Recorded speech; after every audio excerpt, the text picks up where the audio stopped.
పెద్ద అంబర్పేట మున్సిపాలిటీ కుంట్లూరులో మాజీ ward councillor గ్యార్యాల Srinivas Goud ముస్లిం సోదరులకు ఇఫ్తార్ విందు ఇచ్చి మత సామరస్యాన్ని చాటారు. ఈ విందుకు హయత్ నగర్ సీఐ నాగరాజ్ గౌడ్ ముఖ్య అతిథిగా హాజరయ్యారు. ఇఫ్తార్ విందులో పాల్గొన్న ముస్లిం సోదరులు కాలనీవాసులకు సీఐ ధన్యవాదాలు తెలియజేశారు. ఈ కార్యక్రమంలో పెద్ద అంబర్పేట కాంగ్రెస్ అధ్యక్షుడు కొత్తపల్లి జైపాల్ రెడ్డి నాయకులు పాల్గొన్నారు.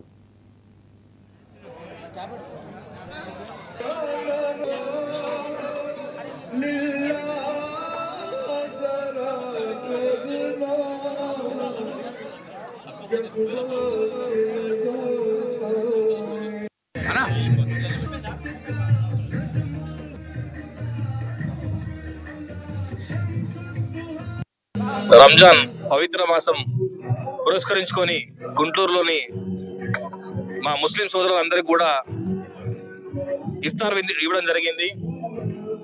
ఈ పవిత్ర మాసంలో 30 రోజులు మంచినీళ్లు తాగకుండా కఠినమైన దీక్ష చేయడం ఎప్పటి నుంచో జరుగుతున్న ఆనవాయితీ కాబట్టి వాళ్ళందరికీ ఇదే నా శుభాకాంక్షలు తెలియజేస్తూ, అలాగే వాళ్ళ పవిత్ర పండుగని కుల మతాలకు అతీతంగా ఈ పండుగ అందరూ జరుపుకుంటారు కాబట్టి ఈ ఇఫ్తార్ పార్టీ వాళ్ళకు మా సైడ్ నుంచి ఒక చిన్న విందు కార్యక్రమం ఏర్పాటు చేయడం జరిగింది. ఇక్కడికి వచ్చిన మన పోలీసు అధికారులకు కానీ కాలనీ ప్రజలకు కానీ అందరినీ కృతజ్ఞతలు తెలియజేస్తున్నాం. రంజాన్ పవిత్ర మాసం పురస్కరించుకొని